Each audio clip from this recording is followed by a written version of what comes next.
जहां तक क्रिकेट की बात है, देखिए राजीव, ऐसा नहीं है कि एक, जो अतुल ने बिल्कुल सही बोला, एक मुस्तफिजुर ने थोड़ी आईपीएल चला देनी थी या उनके ना होने से थोड़ी डूब जाएगा। And by the way, Bangladesh के पास वो टैलेंट नहीं है भाई। एक जमाना था उनके 5-5, 6-6 प्लेयर खेलते थे आईपीएल। आज के तारीख में उनके पास प्लेयर ही नहीं है। और अगर आप मुस्तफिजुर को कोलकाता नाइट राइडर्स से बाहर कर दोगे, उनको अच्छी रिप्लेसमेंट मिल जाएगी और हो सकता है उससे 1/3 प्राइस में मिल जाए। बात वो नहीं है।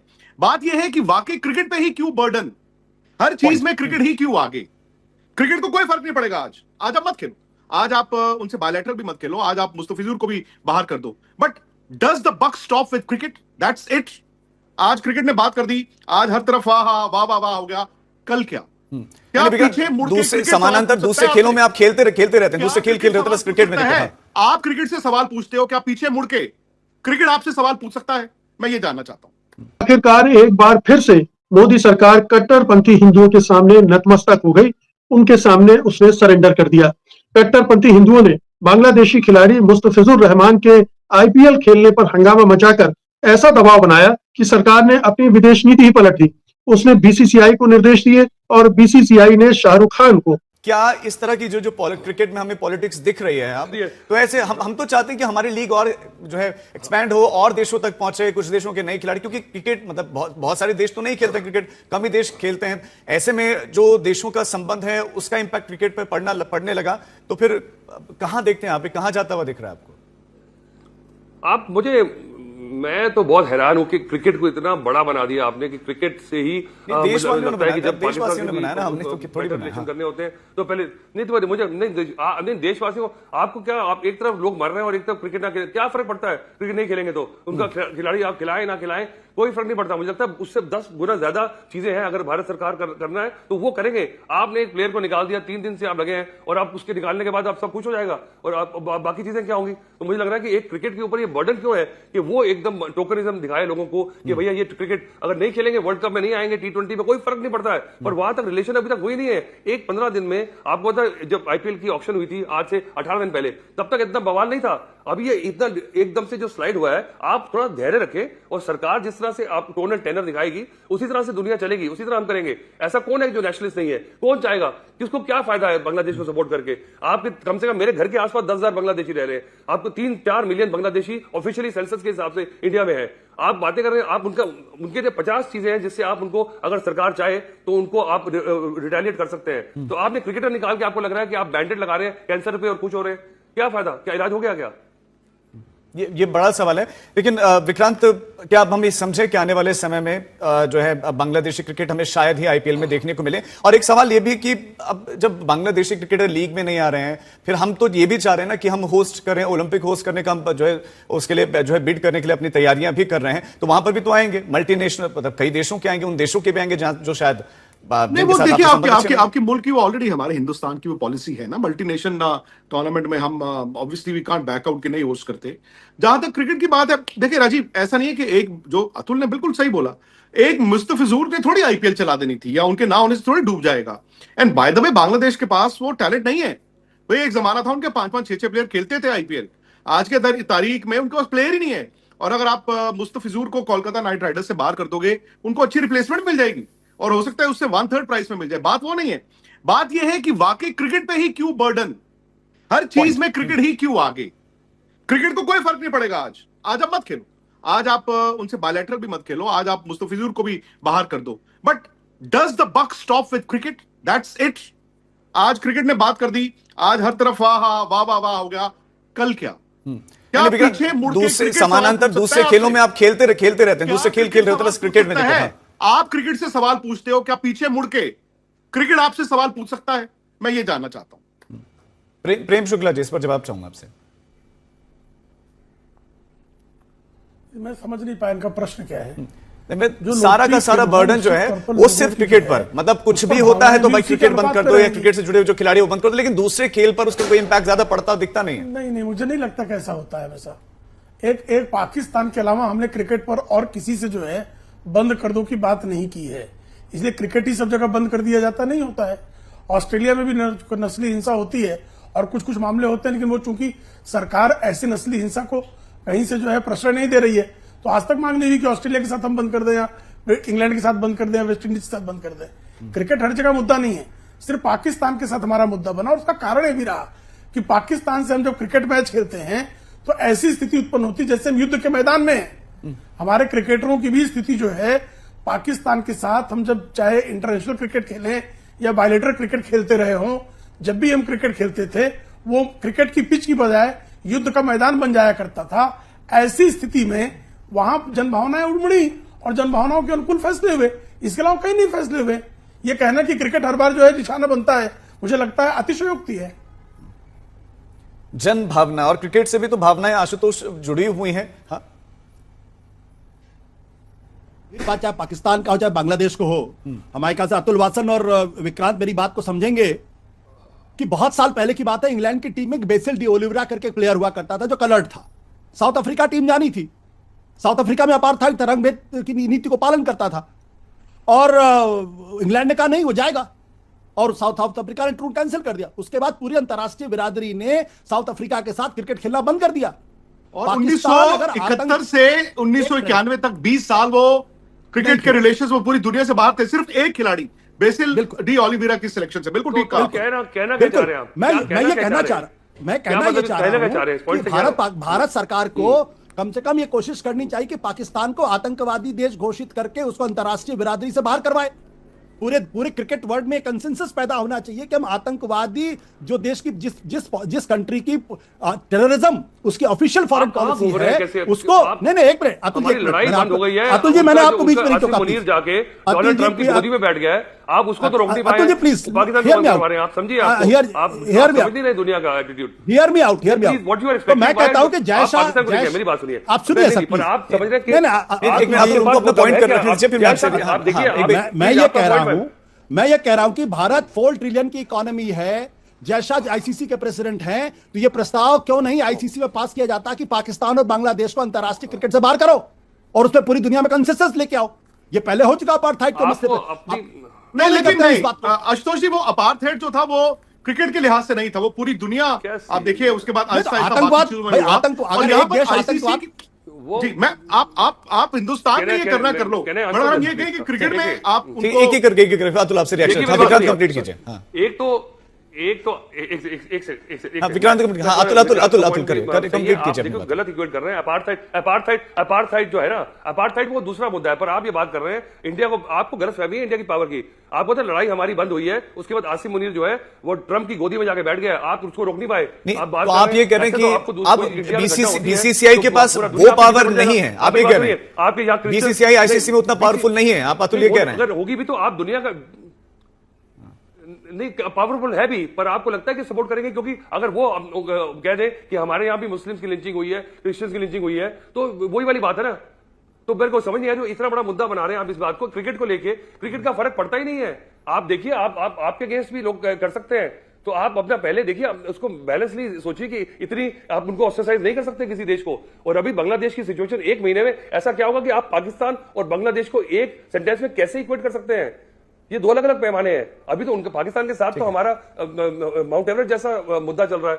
बांग्लादेश तो अभी भी आया। मैं तो हैरान हूं कि जिस कंट्री को ईस्ट पाकिस्तान से बांग्लादेश बनाया हिंदुस्तान ने, और उनके इस हालत का जो हुए हैं, ये बड़ी एक डीप रिसर्च होनी चाहिए कि इस कदर ऐसी एनिमोसिटी क्यों हो सकती है। वहां भी टर्मोइल चल रहा है, पर मुझे लगता है जैसे इलेक्शन होंगे कुछ सेंसिबल लोग आएंगे, और गवर्नमेंट को ये पता है, इसलिए गवर्नमेंट भी इसको एस्केलेट नहीं कर रही। नहीं तो आपको क्या लगता है कि इतने लोग मर रहे हैं और रेप हो रहे हैं जैसे बता रहे हैं, तो हिंदुस्तान की सरकार चुपचाप बैठी रहेगी और क्रिकेट के चक्कर में ही कुछ रहेंगे? क्रिकेट की बात ही नहीं होनी चाहिए इस समय। ठीक है, आखिरकार एक बार फिर से मोदी सरकार कट्टरपंथी हिंदुओं के सामने नतमस्तक हो गई, उनके सामने उसने सरेंडर कर दिया। कट्टरपंथी हिंदुओं ने बांग्लादेशी खिलाड़ी मुस्तफिजुर रहमान के आईपीएल खेलने पर हंगामा मचाकर ऐसा दबाव बनाया कि सरकार ने अपनी विदेश नीति ही पलट दी। उसने बीसीसीआई को निर्देश दिए और बीसीसीआई ने शाहरुख खान से कहा गया कि वे अपनी क्रिकेट टीम केकेआर से बांग्लादेशी खिलाड़ी मुस्तफिजुर रहमान को बाहर कर दे। उनके पास कोई चारा नहीं था, इसलिए उन्होंने ऐसा कर भी दिया। दरअसल कट्टरपंथी हिंदू रहमान को टीम में लेने की वजह से शाहरुख खान को गद्दार कह रहे थे। इसकी शुरुआत बीजेपी के दंगाई नेता संगीत सोम ने की थी। उसके बाद बीजेपी के दूसरे नेताओं ने बयान दिए, यहां तक कि हिंदू धर्मगुरु तक भड़काऊ बयान देने लगे थे। हालांकि यह साफ था कि अगर मुस्तफिजुर अंबानी की टीम में होते तो ये बवाल ना होता। शाहरुख खान चूंकि मुसलमान है तो कट्टरपंथियों को लगा कि उन्हें आसानी से गद्दार कहा जा सकता है। हालांकि बांग्लादेशी खिलाड़ियों को खेलने की इजाजत तो मोदी सरकार और बीसीसीआई ने दी थी, मगर दंगाइयों ने न तो मोदी को गद्दार कहा, न अमित शाह या उनके बेटे जय शाह को। यह भी गौरतलब है कि मोदी सरकार बांग्लादेश से संबंध सुधारने की कोशिश कर रही है। खालिदा जिया की मौत के बाद उनके अंतिम संस्कार में हिस्सा लेने के लिए विदेश मंत्री जयशंकर को ढाका भेजा गया, मगर कट्टरपंथियों के दबाव में आकर उसने इस मौके पर भी, यानी बांग्लादेश से रिश्ते सुधारने के इस मौके को भी बेकार कर दिया है। लेकिन क्या मोदी सरकार का इस तरह से सरेंडर करना ठीक है? कहीं एक बार फिर से विदेश नीति पर घरेलू राजनीति हावी तो नहीं हो गई? बांग्लादेश के साथ क्रिकेट और दूसरे संबंधों पर मोदी सरकार के इस फैसले का क्या असर पड़ सकता है? यही है हम लोग बार बार चर्चा कर रहे हैं कि हमारी जो विदेश नीति है वो घरेलू नीति से प्रभावित है और उस पर उसका इतना असर हो गया है कि हमारे अंतर्राष्ट्रीय संबंध खराब हो रहे हैं। शाहरुख खान को निशाना बनाया गया, उन्हें गद्दार कहा गया सिर्फ इसलिए कि एक बांग्लादेशी खिलाड़ी को उन्होंने अपनी टीम में लिया था और पूरे जो तौर तरीके प्रक्रिया है उसके तहत लिया था। कोई ऐसा नहीं कि उन्होंने बांग्लादेश से आयात कर लिया था। कट्टरपंथियों ने जिस तरह से ये हो हल्ला मचाया, इसको किस तरह से देखा जाए और सरकार किस तरह से दबाव में आई, उसको कैसे देखा जाए? देखिए, आपने एक शब्द इस्तेमाल किया कि संबंध खराब हो रहे हैं। मुझे तो लग रहा है संबंध बर्बाद हो रहे हैं। खराब होना तो बहुत हल्का शब्द है। विदेशों के साथ जो संबंध इस सरकार में जिस तरह से बिगड़ रहे हैं, मुझे लगता है कि उसको संभालने में और उसको दुरुस्त करने में कई दशक लग जाएंगे, क्योंकि जिस प्रकार की गलतियां हो रही हैं वो गलतियां होनी नहीं चाहिए कुछ भी। 71 में ईस्ट पाकिस्तान था ना, बांग्लादेश पाकिस्तान का हिस्सा था, यानी पाकिस्तान हमारी तरफ, दोनों तरफ से हमको, भारत को घेरे हुए था। इंदिरा गांधी ने उसको उसका दाहिना हाथ काट कर अलग किया और एक फ्रेंडली कंट्री जो है वहां बनाया बांग्लादेश के रूप में। हमारे साथ 25 साल का जो समझौता था वो भी इस तरह था कि अगर उन पे हमला हो तो हम पे हमला माना जाए, या इस तरह का एक दूसरे पर हमला। उस देश को हमने धीरे धीरे एक अनदर वापस, जैसे लगता है कि ये तथाकथित लोग जो राष्ट्रभक्ति की बात कर रहे हैं, उनको दर्द ये है कि पाकिस्तान का ये हिस्सा कट कैसे गया, जुड़ क्यों नहीं जा रहा वापस, और कर यही रहे हैं। डिप्लोमेटिक रिलेशन में आज पाकिस्तान बांग्लादेश से वापस उतना ही नजदीक आ गया है जितना 71 के पहले जैसे उसका पार्ट था। चाइना उसके ज्यादा करीब आ रहा है, तो इसको रिलेशन को बिगड़ना नहीं, इसको रिलेशन को बर्बाद करना कहते हैं। तीस्ता का प्रोजेक्ट जो बांग्लादेश ने चाइना को दे दिया है और आपके चिकन नेक पे, गर्दन पे बिठा दिया चाइना को, अब क्या बांग्लादेश उस प्रोजेक्ट को वापस ले लेगा चाइना से, या चाइना वहां से पीछे हट जाएगा? तो आप ये रिलेशन खराब नहीं कर रहे हैं, बर्बाद कर रहे हैं, अपनी सुरक्षा को खतरे में डाल रहे हैं। पूर्वोत्तर में जो कुछ भी हो रहा है, खुद ही प्रधानमंत्री कह चुके कि ऐसे ऐसे प्लान था, वो उसको तो आप तोड़ मरोड़ के बयानों को, और उस समय एबीसी का क्या कैटेगरी थी और कैसे हुआ था, नेहरू ने उसको बचा कैसे लिया, बजाय इसके ये कहने के आप कह रहे हैं कि वो देना चाहते थे। अगर श्यामा प्रसाद मुखर्जी बचाना चाहते थे तो वो उनके साथ उस प्लान में क्यों शामिल हो गए थे जो बंगाल को अलग करने वाला प्लान था? ये तो ऐसी बातें हैं। आप एक, हमारा जो लुकिस्ट पॉलिसी इसमें नरसिंह राव के सरकार में शुरू हुई, और लुकिस्ट पॉलिसी के थ्रू वहां पर शांति स्थापित करना और फिर उस एरिया में इकोनॉमिक डेवलपमेंट करना, उसको जो है और भी ईस्टर्न कंट्री से किस तरह जोड़ा जाए, उसका प्रयास नरसिंह राव की सरकार ने किया, जिसको बाद में और भी एनर्जाइज किया मनमोहन सिंह की सरकार ने। उसमें उनको इकोनॉमिक उसमें एस्पेक्ट्स जोड़े और बहुत सारे काम हुए। आपने कहा कि हम एक्ट ईस्ट पॉलिसी करेंगे लुक ईस्ट को बदल के, लेकिन एक्ट ईस्ट पॉलिसी अगर ये है आपकी, 80% जो खबरें आती हैं कि बांग्लादेश में हिंदुओं के खिलाफ हिंसा हो रही है, अंतरराष्ट्रीय मीडिया कहता है कि 80% उसमें से फेक न्यूज है। जो बांग्लादेश सरकार वहां के हिंदुओं को सुरक्षा प्रदान करती है उसकी खबरें कतई नहीं दिखाते। क्यों? क्योंकि उससे नैरेटिव आपका पूरा नहीं होता। और बात अगर हिंदू की है तो हिंदू नेपाल में मरे जाते हैं तो उसकी चिंता नहीं होती आपको। दुनिया के कम से कम 30 जगहों पे, कम से कम तमाम कंट्रीज में, दर्जनों कंट्रीज में, जिसमें यूएस शामिल है, यूके है, कनाडा है, ऑस्ट्रेलिया है, हिंदू मारे गए हैं 30 के करीब करीब। उनपे तो कोई चिंता किसी संगठन ने भारत में नहीं जताई, तो क्या वो हिंदू नहीं थे? और हिंदुओं की चिंता आप इतना कर रहे हैं। ओंकारेश्वर जी, ये देखिए, एक नॉन इशू को इशू बनाया गया, ठीक है, और उस इशू पर इतना बवाल खड़ा किया गया, ये खड़ा होने दिया गया। अगर शुरू में ही सरकार कहती कुछ नहीं होगा, ये संगीत सोम वगैरह की कोई औकात है क्या? एक बार डपट दिया होता, चुप हो गए होते। लेकिन सरकार भी खेल रही है, इसका मतलब ना। देखिए, सरकार भी चुप है और जानबूझ के चुप है। यही कहना होगा कि जानबूझ के चुप है, यह जानते हुए भी कि उनको इसका कितना भारी नुकसान हो रहा है, इसके बावजूद आप चुप हैं। यानी आप एक तरफ तो करने देते हैं, आपको लगता है कि इस मुद्दे पे बोलेंगे तो हमारा वोट बैंक खिसक जाएगा, और दूसरी तरफ आप जो है उसके साथ इकोनॉमिक रिलेशंस वगैरह भी बनाए हुए हैं। आज अडानी का पावर प्रोजेक्ट तो चल रहा है ना वहां पर, ये इसी प्रेशर में आपने उसका भुगतान तो करा लिया है। आज भी उसका पूरा का पूरा फुल फ्लेजेड और फुल फोर्स में गोड्डा झारखंड से बिजली बना के आप बांग्लादेश को दे रहे हैं। इंपोर्ट एक्सपोर्ट बंद नहीं हुआ है, कम जरूर हो गया है, उसका नुकसान हुआ है। और पूर्वोत्तर के जितने व्यापारियों का बॉर्डर ट्रेड होता था उसको भारी नुकसान हुआ है।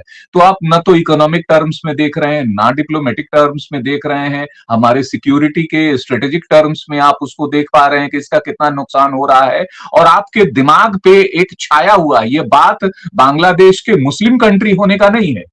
एशिया में 25 से 27 मुस्लिम कंट्रीज हैं जिनके साथ आपके डायरेक्ट रिलेशंस हैं। और आपको अगर इतना ही मुसलमानों से या किसी पर्टिकुलर कम्युनिटी से घृणा है तो आप तालिबान को दिल्ली बुला के उससे हाथ क्यों मिलाते हैं? अफगानिस्तान के तालिबान से दिल्ली में हाथ मिलाने की आवश्यकता तो नहीं थी।